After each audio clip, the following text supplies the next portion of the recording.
तो India's global south strategy balancing leadership with leverage. अब global south किसको कहते हैं? हम लोग प्रीवियस क्लासेस में 2-3 बार इस टर्म को डिस्कस कर चुके हैं। What is global south?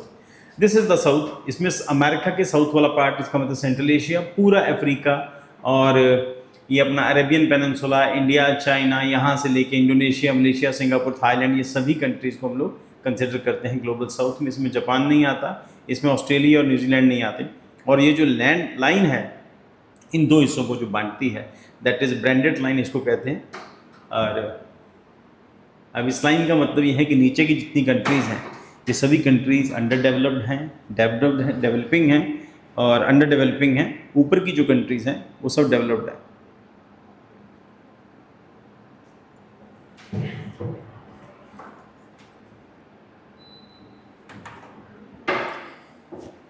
तो इस रीजन के अंदर इनको माना जाता है कि ये कंट्रीज़ अभी क्योंकि अंडर डेवलप हैं, अंडर डेवलपिंग कंट्रीज़ हैं या डेवलपिंग कंट्रीज़ हैं, इन कंट्रीज़ के बीच में कोऑपरेशन आपस में होना चाहिए। क्योंकि इनमें से ज़्यादातर कंट्रीज़ जो थी वो नॉन अलाइनमेंट मूवमेंट की भी मेंबर थी और इन कंट्रीज़ की नीड और इन कंट्रीज़ की नीड्स में बहुत ज़्यादा डिफरेंस है। इनकी नीड बेसिक्स हैं और इनके अंदर जो गरीबी है, बेरोज़गारी है, टेक्नोलॉजी की जो बैकवर्डनेस है, वो सब इश्यूज़ यहाँ पर हैं। सो India emerging role in global south leader. तो अब यहाँ पर ये है कि इन सब कंट्रीज़ के अंदर को प्रोमिनेंट लीडर हैं, तो उसमें कुछ हद तक हम लोग चाइना को मानते हैं या इंडिया को मानते हैं। तो इंडिया से लोग ज़्यादा कनेक्ट अपने आप को करते हैं क्योंकि रिसेंट ईयर्स में हम लोगों ने देखा कि चाइनीज़ पॉलिसीज़ के अंदर जो उनका जो चाइनीज़ ट्रेडिशन है उस ट्रेडिशन के अंदर यही है कि ज़्यादातर कंट्रीज़ को उन्होंने लोन दिए और फिर उनको ट्रैप में फंसा लिया, लोन ट्रैप में फंसा लिया। इंडिया की कंडीशन चाइना से कंपैरेटिवली थोड़ी सी डिफरेंट है और इंडिया का एक अपना ऑरा है और इंडिया की अपनी एक बैकिंग है इन सब कंट्रीज़ में। इंडिया की अपनी एक इमेज है क्योंकि इंडिया जैसा ही स्ट्रगल इन सब कंट्रीज़ का रहा, क्योंकि ये भी इंडिया की तरह कॉलोनीज़ थी। तो चाइना का भी कॉलोनी नहीं था, इस करके वो अपने आप को इंडिया से जल्दी कनेक्ट करते हैं। प्लस इंडियन डायस्पोरा बहुत यहाँ पर इस एरिया के अंदर स्प्रेड है, कुछ हद तक साउथ अफ्रीका के अंदर, ईस्टर्न कोस्ट ऑफ अफ्रीका के अंदर, उसके बाद ये जो सेंट्रल एशिया की जो कंट्रीज़ हैं, वेस्ट इंडीज़ की जो कंट्रीज़ हैं, उसमें ये जो त्रिनिदाद टोबैगो है और उसमें रिसेंटली अभी मोदी साहब जब वहाँ गए थे तो कुछ भोजपुरी में उन लोगों ने कुछ गाने वगैरह भी गाए थे। सो ये सब एरिया यहाँ पर हैं। तो इंडिया अपने आप को यहाँ जो विज़िट कर रहा है इस रीजन के अंदर, खासतौर पे अफ्रीका हमने डिस्कस किया था कि अफ्रीका में मिनरल्स बहुत ज़्यादा हैं और रिसेंट में जो भी विज़िट हुए हैं वहाँ पे, तो प्राइम मिनिस्टर साहब की जो विज़िट हैं वो बेसिकली मिनरल्स के लिए हैं और क्रिटिकल मिनरल्स के लिए, रेयर अर्थ मिनरल्स के लिए ये सब यहाँ पर हुआ है। So India hosted landmark voice of global south summit in 2023-24 engaging 122 developing countries. These gatherings focused on sheer global challenges such as climate change, debt crisis, energy and food insecurity and digital divide. तो सिर्फ इन countries की common problems हैं, India उसी को address कर रहा है। G20 presidency है प्लेटफॉर्म फॉर द एडवोकेसी। तो during the G20 presidency India prioritising inclusive development of debt relief of the poorer nations, and a major diplomatic success was securing permanent membership for African Union in G20. अब यहाँ पर हम लोग जो तो major diplomatic success for securing permanent membership of the African Union in the G20।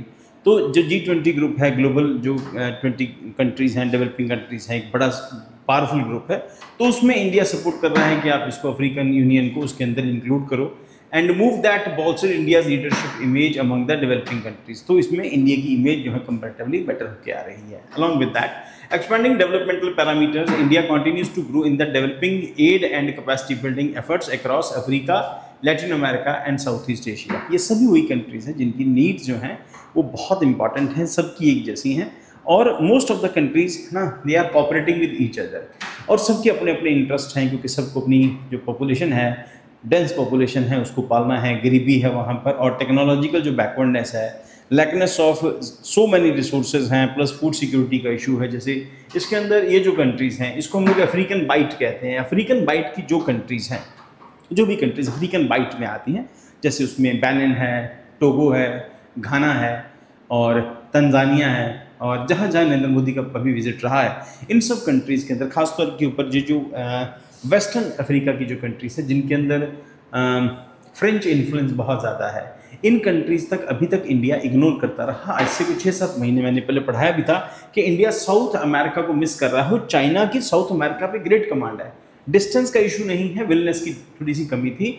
तो क्योंकि यहाँ से हम लोग डिस्कस करते हैं कि ब्यूनस आयरेस, इंडिया से ब्यूनस आयरेस कभी कोई जहाज सीधा नहीं जा सकता, उसको बीच में रुकना पड़ेगा, या फिर अफ्रीका में जाएगा या फिर नॉर्थ अमेरिका से होकर फिर हम लोग साउथ अमेरिका जाते हैं। तो कनेक्टिविटी इशूज़ हैं, कई सारे और इशूज़ हैं। इंडिया और साउथ अमेरिका के बीच में डायरेक्ट ट्रेड नहीं है, हालांकि इंडिया के अफ्रीकन कोस्ट के साथ जो ट्रेड रिलेशंस हैं वो कंपैरेटिवली बेटर हैं। हालांकि अफ्रीका की एक अपनी प्रॉब्लम है कि वहाँ पर हमेशा पॉलिटिकल डिस्टेबिलिटी रहती है, हमने प्रीवियस क्लास में भी डिस्कस किया था।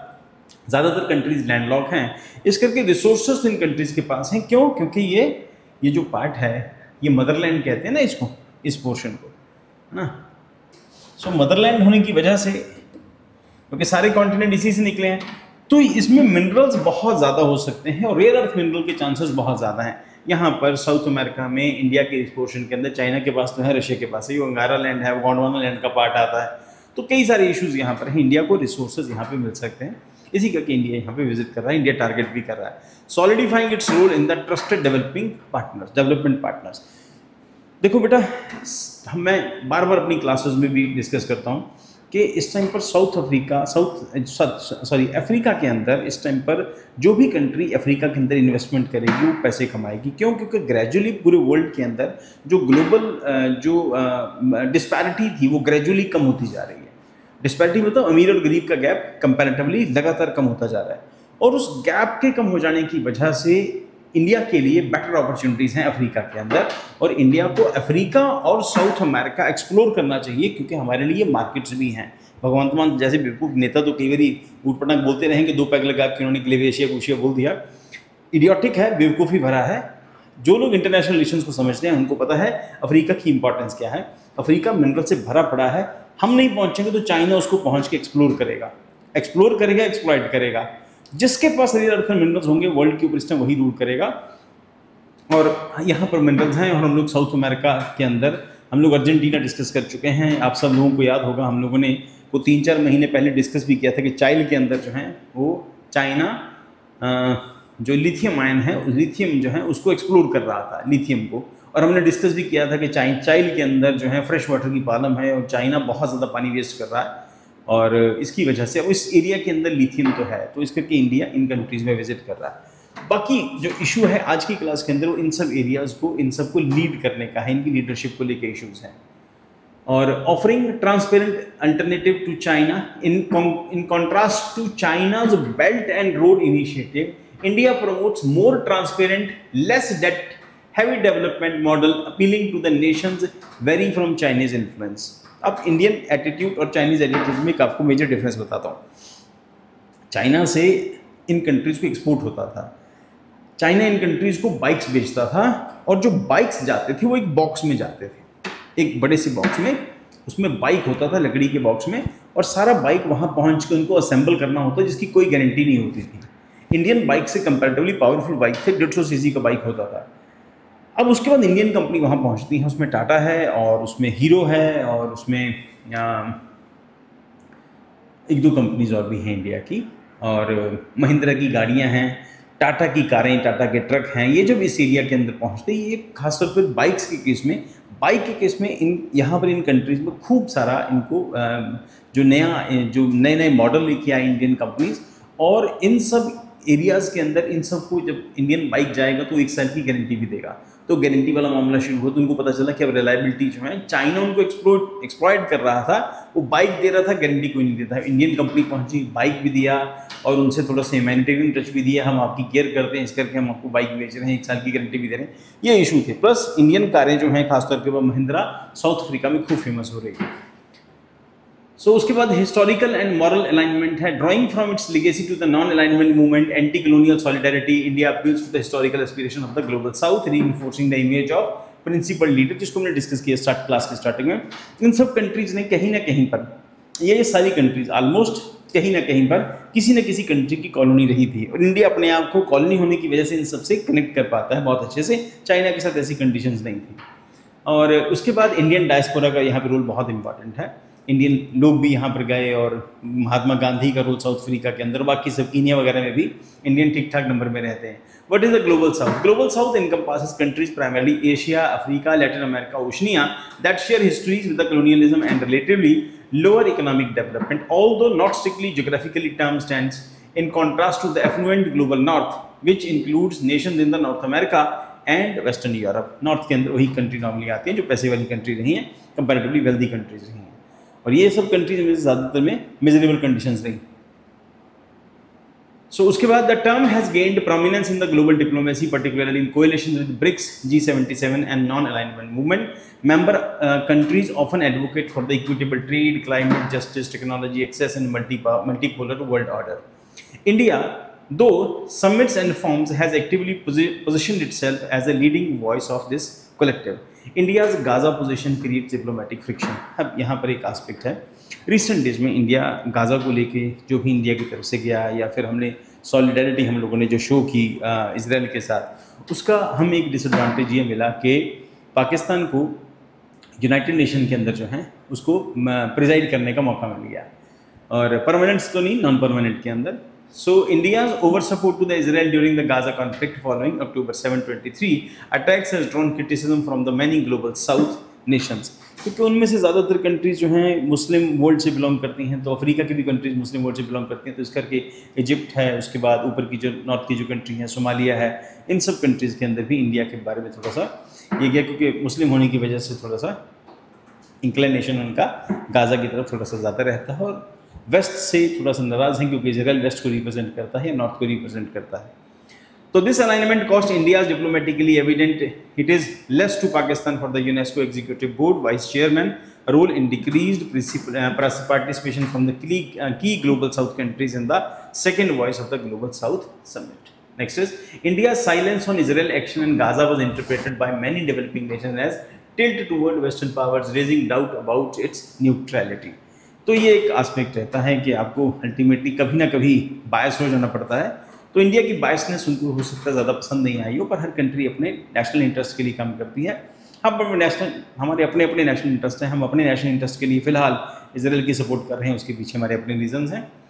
And recalibrating ties, India adjust its Israel policy to mend strained relationship. India took a firmer stance on Gaza during the BRICS foreign ministers meeting in June 24 again and July 2025 BRICS। ध्यान रखना बेटा, ये जो है ये हम editorial discuss कर रहे हैं, और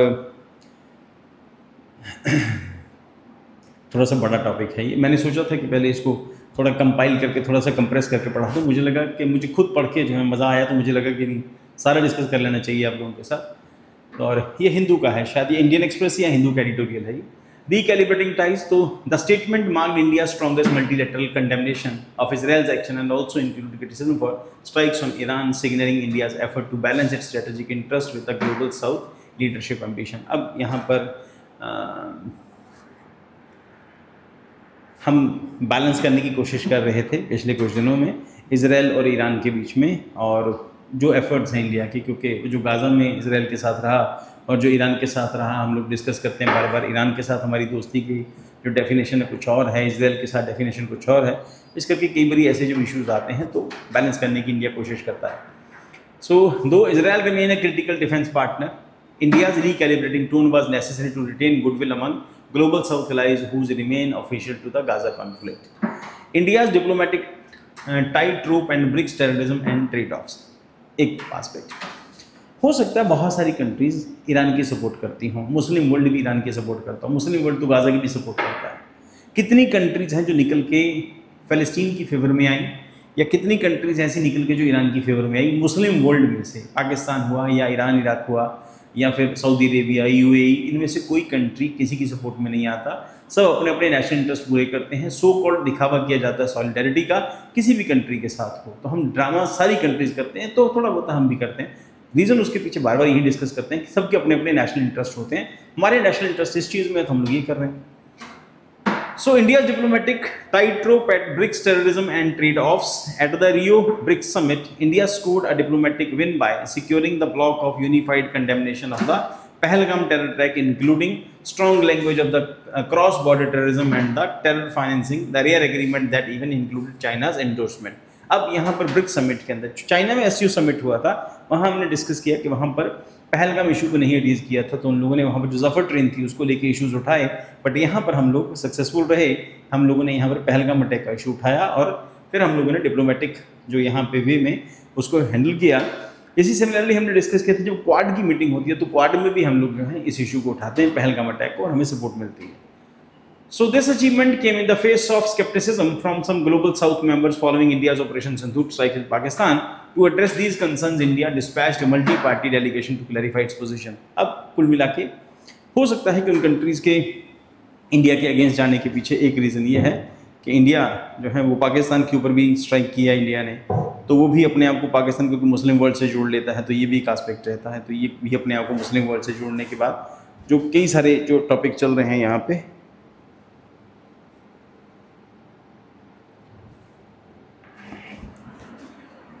तो वो जो इस्लामोफोबिया है उसको भी पाकिस्तान जैसी कंट्रीज उठाती हैं, तो उनको तो अपनी स्टेज मिल जाती है। और while New Delhi succeeded in getting its views in terrorism into the final declaration, it has accepted diplomatic compromise, particularly in language addressing and Gaza conflict and Iranian strikes. So point ये कि क्या global south India के साथ आएगा? हर country को किसी न किसी ग्रुप के साथ आना पड़ता है, और उस आने के पीछे हमेशा जो रीज़न होता है वो नेशनल इंटरेस्ट होता है।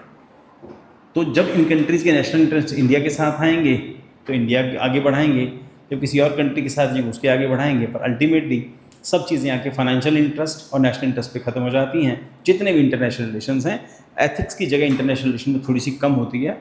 हालांकि जब आप यूपीएससी का पेपर लिखोगे तो हमेशा इस बात का ध्यान रखना कि आपको एथिक्स को रियलिज्म के साथ साथ जोड़ के चलना है, पर रियल वर्ल्ड के अंदर जो आइडियलिज्म है या जो इस तरह की चीज़ें हैं, जो गांधीज़म है, ये सब कुछ काम नहीं करता।